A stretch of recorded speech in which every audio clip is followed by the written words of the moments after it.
Halo teman-teman, jumpa lagi di channel lagi bersamaku Agi ya teman-teman.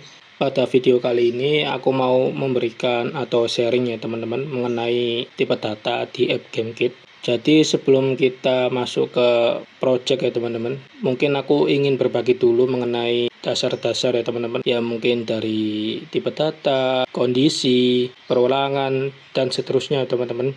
Sebelum masuk ke project ya teman-teman. Apa sih itu tipe data ya teman-teman? Tipe data merupakan klasifikasi dari suatu variabel ya teman-teman. Jadi contohnya kalau bilangan bulat itu pada umumnya menggunakan integer, real atau bilangan yang mengambang itu menggunakan float, dan yang terakhir itu string, itu biasanya digunakan untuk kata atau kalimat ya teman-teman. Oke, langsung saja teman-teman kita masuk ke pelatihannya atau sharingnya ya teman-teman. Kita buat project baru ya teman-teman. Di sini karena lokasi interface-nya berbeda teman-teman, karena aku custom.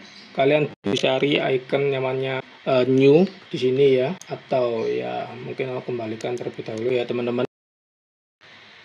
Di sini untuk mengubah ya seperti ini ya teman-teman. Nah, kita klik new ya teman-teman di sini.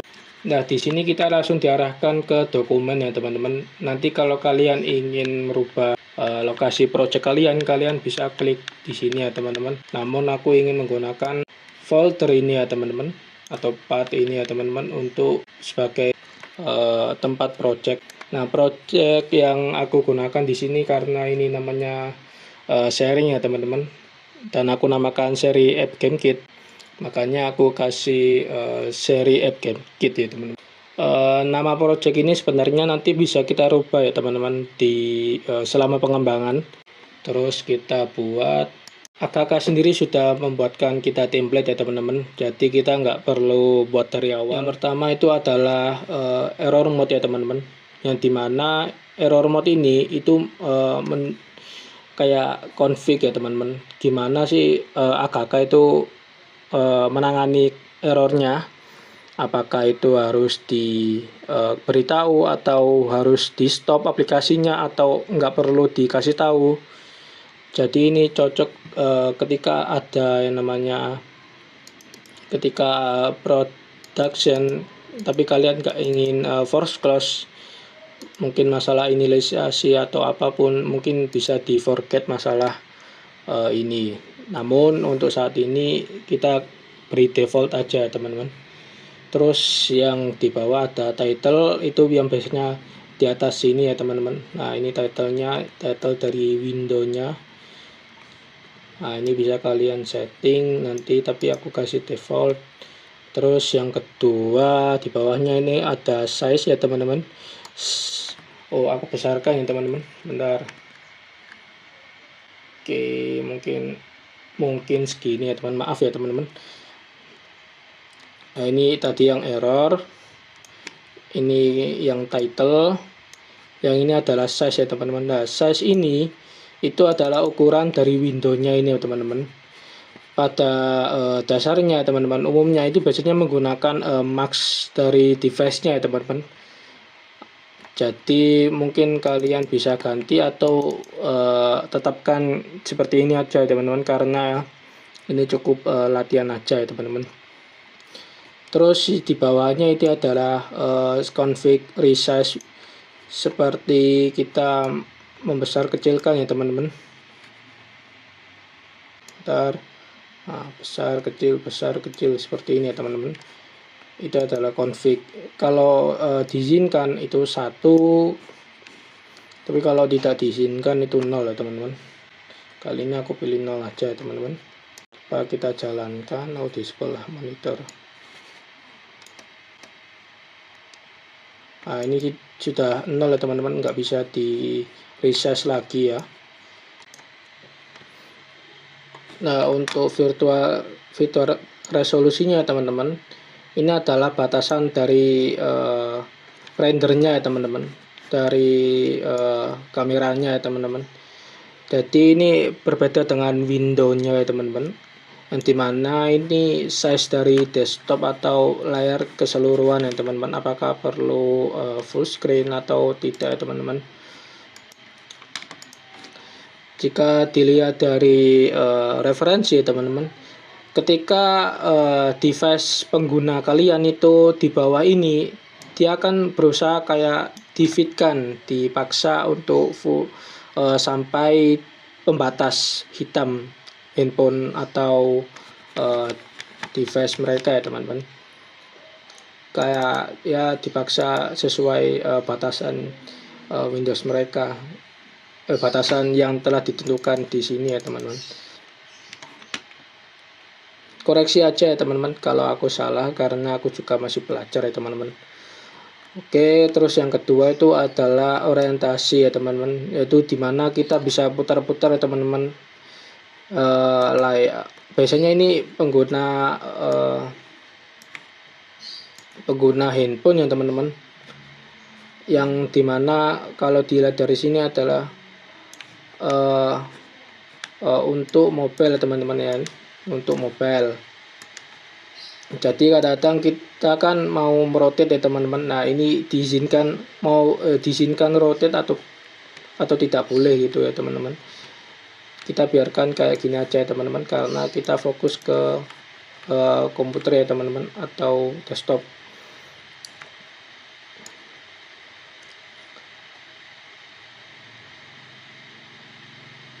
Kalau dilihat dari set size ini ya teman-teman, ini dimana ini dia tuh mengizinkan space-nya itu maksimum ya teman-teman, jadi nggak ada black bordersnya teman-teman. Nah ini masalahnya sedikit ya teman-teman, karena beberapa handphone itu mereka itu tidak memiliki batas ya teman-teman, memiliki batas kayak note ya, kayak titik atau kamera di depan itu ya teman-teman. Terkadang itu mereka itu membatasi, beberapa developer itu membatasi, jadi ditentukan di awal biasanya teman-teman, apakah pengguna kalian itu kemungkinan ada yang menggunakan kamera yang ada di depan, jadi tidak mengganggu UI-nya teman-teman. Terus ini adalah font yang digunakan ya teman-teman, ini bisa 0 atau 1 ya teman-teman.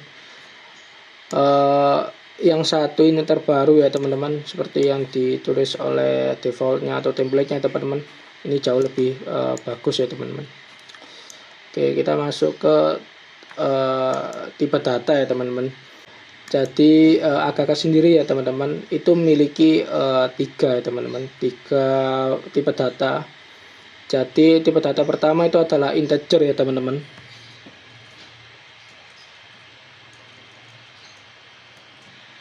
Kedua itu float. Ketiga adalah string ya teman-teman.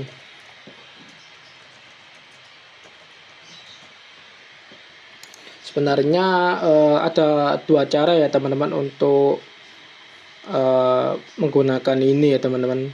Kalian bisa langsung inisialisasi value-nya, atau kalian bisa tentukan tipe datanya dahulu baru inisialisasi nilainya, seperti ini ya contohnya ya teman-teman.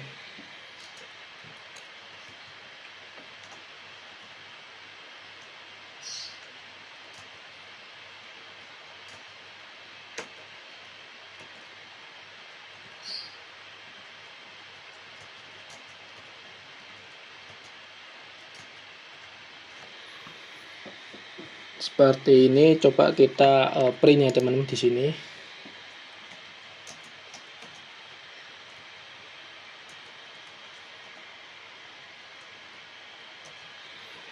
Kalau mau langsung copy ya, tadi yang aku lakukan ya teman-teman, itu Ctrl D ya teman-teman.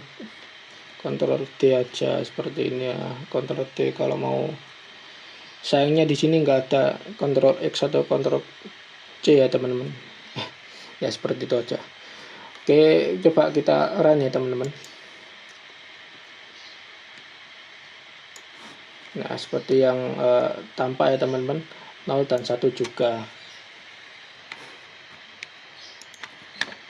Oke teman-teman, aku tambahkan di sini untuk memperbesar print-nya ya teman-teman, atau size-nya. Oke, lanjut yang kedua adalah float ya teman-teman. Nah di sini float itu sedikit berbeda ya teman-teman daripada integer. Jadi ini menggunakan hashtag ya teman-teman. Aku contohkan ya teman-teman seperti ini.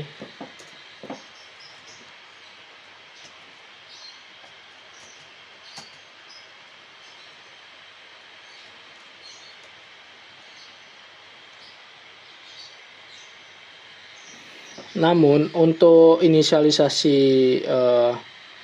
tipe data itu tidak perlu menggunakan hashtag lagi ya teman-teman. Jadi ini cukup ya unik ya teman-teman. Aku contohkan ya teman-teman.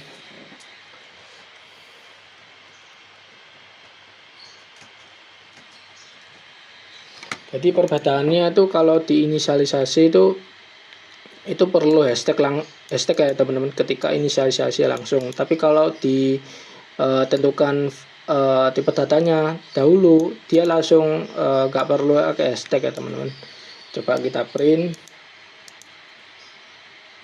tuh 2. Nah ketika print ya teman-teman, hashtagnya juga perlu di print juga. Oh ya, di sini 2. Oke, biar nggak bingung.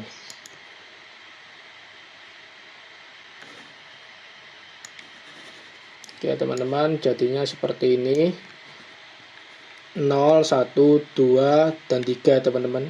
Nah di sini perbedaannya teman-teman. Hal ini juga berlaku dengan string ya teman-teman. Jadi nggak perlu, kalau di string sendiri ya teman-teman itu tidak menggunakan hashtag ya teman-teman, tapi menggunakan $.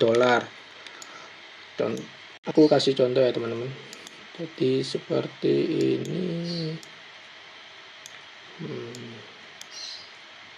Tuh 2. Oke.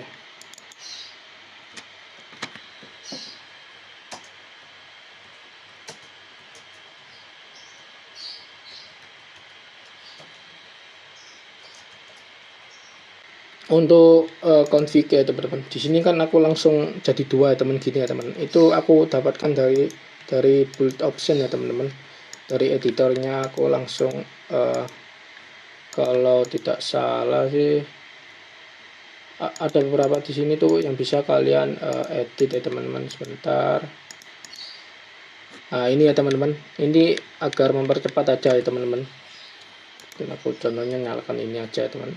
Kita jarang pakai current bracket sih teman-teman, tekan aja ya. Setelah di play oke, jalan.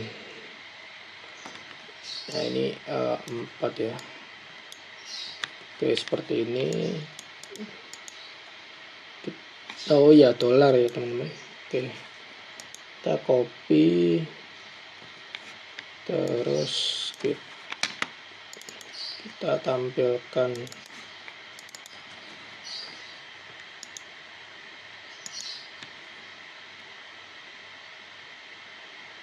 Nah jadinya seperti ini ya teman-teman, tampil semua kan ya. Jadi kalau float itu pakai hashtag, kalau string itu pakai $. Pertanyaannya teman-teman, apakah ada tipe data lain selain ketiga ini? Jawabannya nggak ada ya teman-teman. Atau aku kurang tahu ya teman-teman. Karena karena ini menurutku ya teman-teman, ini cukup simpel ya teman-teman. Cukup 3 tipe data aja, dan kalau menampilkan ya di sini aja. Ya cukup simpel ya teman-teman sebagai game engine itu sendiri ya teman-teman. Oke teman-teman, sekian dari video mengenai tipe data ya teman-teman. Kalau ada pertanyaannya ya teman-teman, silakan tinggalkan di kolom komentar ya teman-teman. Terima kasih telah menonton. Oh ya teman-teman, sebelum itu untuk codingan ini aku akan share di komen ya, di deskripsi atau komen ya teman-teman. Oke teman-teman, terima kasih. Bye bye.